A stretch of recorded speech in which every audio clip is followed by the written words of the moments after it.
avant de commencer, une petite définition, juste pour qu'on soit au clair sur le vocabulaire. Alors, une équation, c'est une égalité entre deux membres comportant ou contenant au moins une valeur inconnue. Alors, un exemple d'une équation, 2x plus 5 égale 7y plus 8 plus 3x.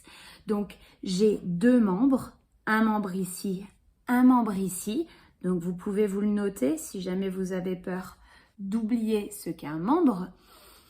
Et donc, dans cette équation, j'ai bien une égalité et j'ai ici deux inconnus, x et y, qui est une deuxième inconnue puisque c'est une deuxième lettre.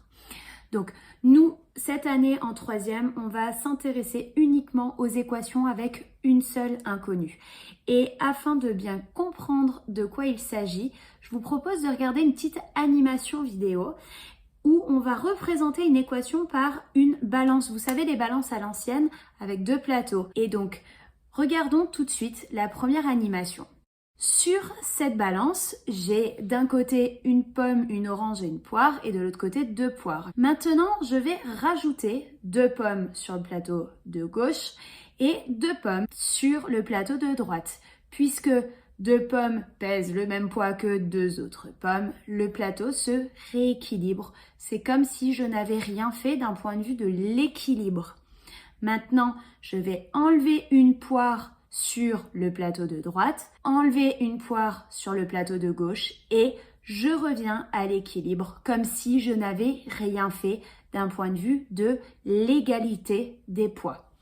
Voyons une deuxième animation. On a deux oranges d'un côté qui pèsent le même poids que deux bananes.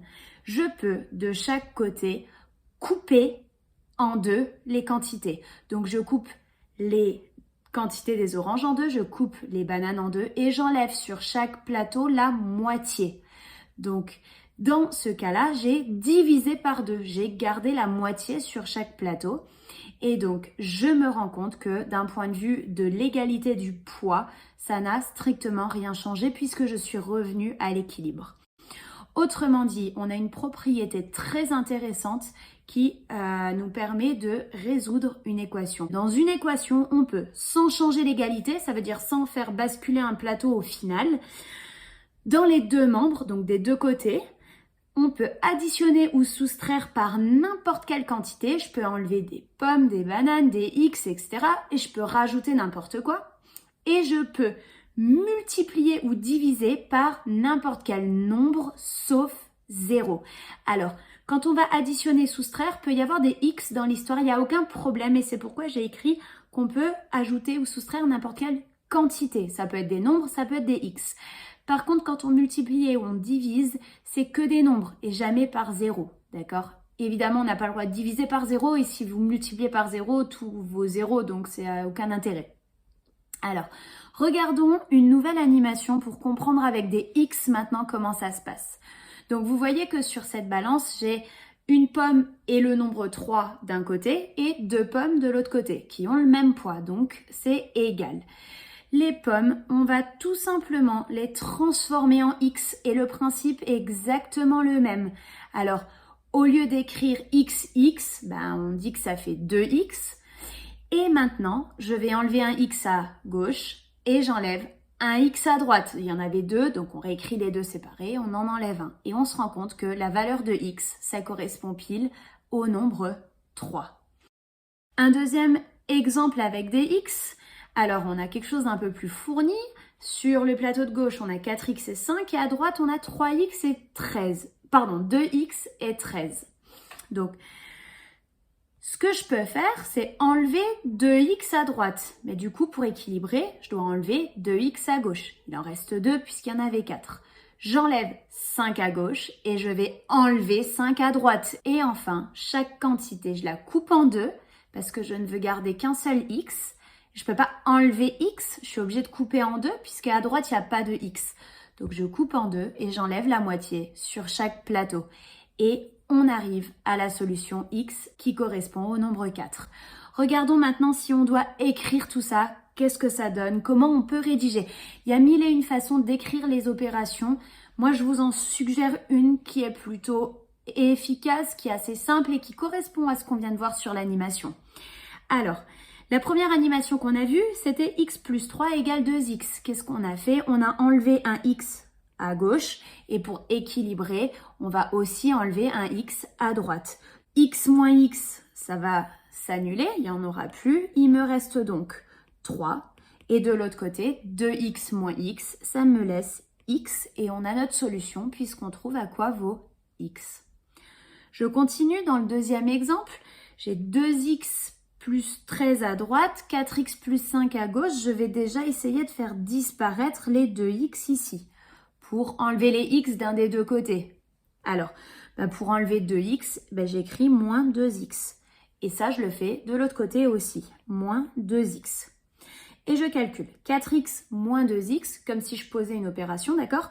4x moins 2x, ça fait 2x. Le plus 5, j'y ai pas touché. Et 2x moins 2x, ça s'annule. Donc à droite, il me reste 13.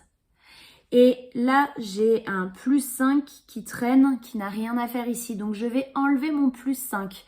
Pour enlever plus 5, je fais évidemment moins 5.